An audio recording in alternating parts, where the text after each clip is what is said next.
Fala pessoal, primeiro vídeo duplo aqui do canal abordando dois assuntos. Fêmea é mais obediente e uma história de um aluno com um pastor alemão. Então, roda a vinheta. Primeira pergunta que aconteceu ao longo da semana. Se a fêmea é mais obediente?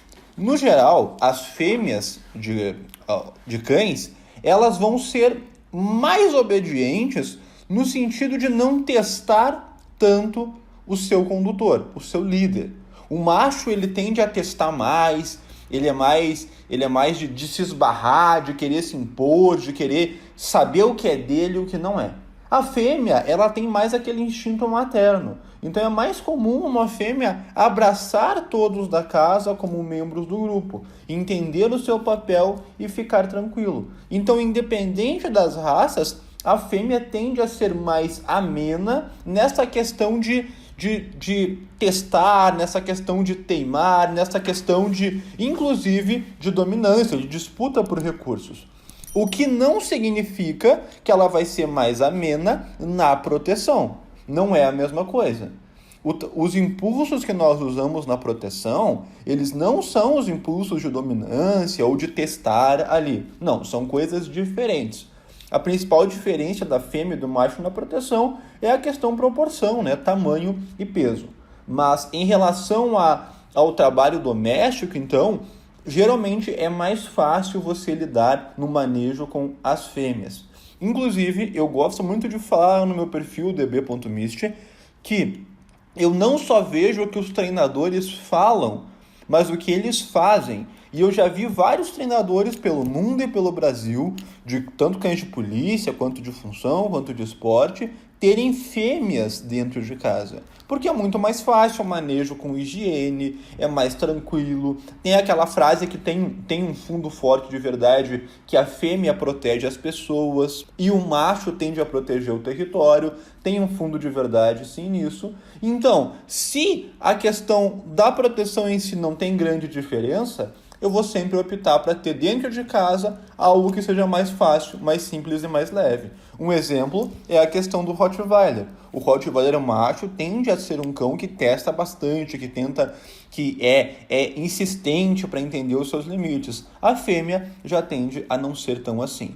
Entretanto, isso não significa que nas etapas de aprendizado e de validação e solidificação no adestramento da fêmea, ela não vai testar. Não é isso que eu estou falando. Todo cão precisa passar pelas 3 etapas para estar sólido nos comportamentos que você quer desenvolver com eles. E aí, esse mesmo aluno que falou sobre a dúvida depois que uma pessoa pediu sobre a fêmea ser mais obediente, um aluno que tem um pastor alemão me chamou. Ele tem um pastor alemão de trabalho, se eu não me engano, com 12 ou 13 meses. E ele falou assim, cara, todo cão que eu trabalhei de cliente, de família, ele está iniciando nesse mundo de adestramento.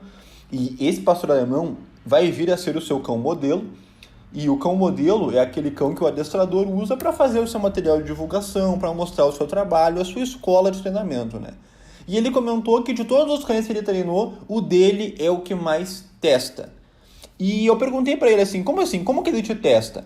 Aí ele falou, olha, sempre que eu alivio alguma coisa, ele já diminui a velocidade de obediência, ele já quer testar, ele já não quer obedecer. Aí eu falei mais uma vez, tá, o que você alivia para ele? Eu fui tentando entender o que ele estava tentando me comunicar.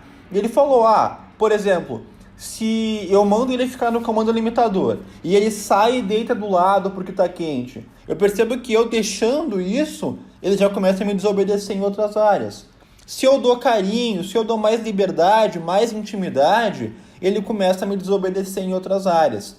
Aí eu expliquei para ele, de forma resumida, para ele eu mandei uns 15 áudios de 1 minuto, quase um podcast lá. Até pensei em dever pegar aqueles áudios e postar no Telegram para vocês ouvirem também. Mas eu falei para ele o seguinte, olha, existem muitas linhas de adestramento. E existem algumas linhas de adestramento que elas focam simplesmente na questão hierárquica. Na questão, não no sentido da palavra de eu mando e você obedece, mas no sentido da palavra de que o cão, ele aprende pelo dia a dia e ele te vê como uma figura de líder, então ele vai querer te obedecer. Então, o manejo faz com que o cão queira obedecer. Essa estratégia, todo mundo tem que ter um pouco dela, com certeza. Mas ela funciona muito bem para quem tem uma postura mais sargentão, sabe? Mais frio, mais seco com o cão, porque o cão te vê sempre como, ó, o meu mestre, e ele está sempre pronto para te obedecer. Agora, quando uma pessoa mais fresca, e eu sou fresco nesse sentido, que gosta de dar carinho, gosta de ter liberdade com o cão, gosta de viver um clima leve com o cão, quando essa pessoa alivia para o cão, ele pode diminuir sim a sua obediência. E eu gosto de estratégias, e nisso que eu me baseei para montar a metodologia do Rotina Blindada, que tanto um homem de 110 quilos e 1,80 como eu, 1,78 para ser mais exato, quanto a minha esposa de menos de 50 quilos e 1,45 m possam treinar o mesmo cão. E para isso, nós não nos baseamos só na postura de líder, mas sim no manejo e no equilíbrio de reforços. O cão aprende tudo o que eu quero que ele faça para receber uma recompensa na fase de aprendizado. Bola, carinho, geralmente comida para ter mais concentração. Olha só, as fases do adestramento. Aprendizado. Depois que eu passei pelo aprendizado, vamos supor ali, num cão já adolescente, um mês, 21 dias, um mês, agora eu passo pelo período de validação, onde eu fui removendo os reforços e agora ele já sabe o que eu quero dele. Agora ele vai me obedecer se eu tiver uma postura de líder. Ou ele vai me obedecer também se eu introduzir de forma inteligente o estímulo negativo, mostrando que antes ele me obedecia por uma recompensa. Agora, se ele não me obedecer, ele recebe um estímulo negativo, como a guia, o uso da guia, o colar eletrônico e assim por diante. Só que isso é feito de uma forma tão inteligente que não tem gritaria, não tem trauma para o cão. Não. Nós usamos o estímulo negativo para estimular o cão a obedecer. Ou seja, e na verdade, se eu for usar, por exemplo, o colar eletrônico, é um estímulo elétrico semelhante ao de fisioterapia, que estimula realmente. Então, eu usei o estímulo e o cão se estimulou a obedecer o que eu estava falando para ele. Aí eu criei uma dinâmica muito honesta com o cão. Eu comuniquei para ele que com o estímulo positivo, eu falei o que eu gosto que ele faça e o que ele deve fazer. E eu desenvolvi isso até se tornar um reflexo condicionado. Eu falo e o cão faz. Agora, com o uso do estímulo negativo, eu finalizei esse trabalho.